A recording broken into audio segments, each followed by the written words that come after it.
அன்பர்களே வணக்கம். இன்றைய தினம் 27/9/2024 வெள்ளிக்கிழமை, பூசம் நட்சத்திரம். மனைவி அமைவதெல்லாம் இறைவன் கொடுத்த வரம். இந்த பழமொழியை நாம் கேள்விப்பட்டிருக்கிறோம். ஒரு ஆணுக்கு பெண்ணையும் பெண்ணுக்கு ஆணையும் இறைவன் தீர்மானித்து கொடுக்கிறார். அவரது சித்தப்படித்தான் திருமணங்கள் நடக்கின்றன. நாம் பொருத்தம் பார்ப்பது, மற்ற விஷயங்கள் எல்லாம் பாசத்தால் நாம் செய்யும் வேலைகள்.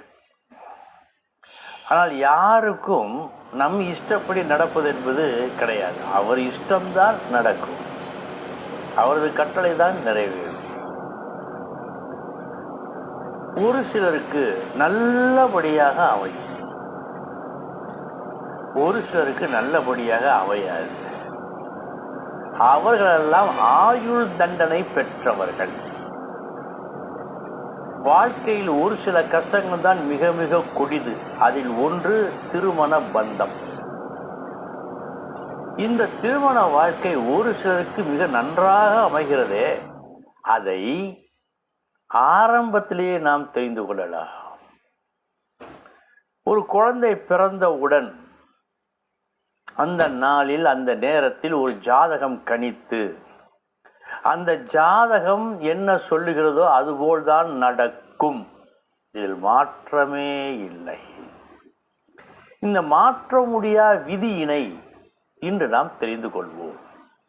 7ஆம் இடம் கலத்திர ஸ்தானம்.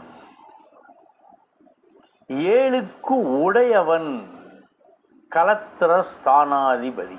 கலத்திரம் என்று சொன்னால் திருமணத்தை நடத்தி வைக்கின்ற ஒரு இடம். இந்த கலத்திர ஸ்தானாதிபதி யாருடைய நட்சத்திரம் பெற்றானோ அவன் சுபர் வீட்டில் இருக்க வேண்டும்.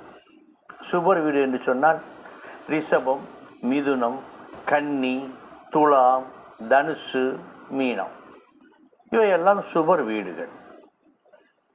அந்த இடம் மறைவு ஸ்தானமாக இருக்கக்கூடாது. 6, 8, 12 இந்த இடங்களாக இருக்கக்கூடாது. அது அந்த வீடு சுபர் வீடாக இருக்க வேண்டும். பாவர்கள் பார்க்கக்கூடாது, சுவர்கள் பார்க்க வேண்டும். குறிப்பாக குரு பார்த்தால் மிக மிக நன்மை. இப்படி ஒரு ஜாதகம் உங்களுக்கோ உங்களை சார்ந்தவர்களுக்கோ நீங்கள் பார்க்கின்ற யாருக்கோ இருந்தால் எழுதி வைத்துக் கொள்ளுங்கள். சிறப்பான இல்வாழ்க்கை அமைந்தே தீரும். இது இன்று நேற்று அல்ல. 40 வருட ஆராய்ச்சியின் பலன் இந்த விஷயம். ஆகவே ஒரு மனிதருக்கு சிறப்பான இல்வாழ்க்கை அமைய வேண்டும் என்று சொன்னால் அவருடைய ஜாதகத்தில் கலத்திர ஸ்தானாதிபதி என்று சொல்லப்பட்ட 7க்கு உடையவன் யாருடைய நட்சத்திரம் பெற்றானோ அந்த நட்சத்திரத்து அதிபதி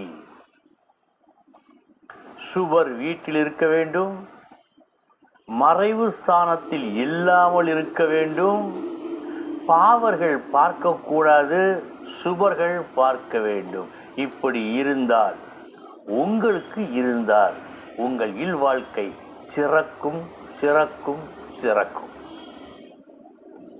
நண்பர்களே, இனி 12 ராசிகளுக்கு உண்டான பலன்களை பார்ப்போம்.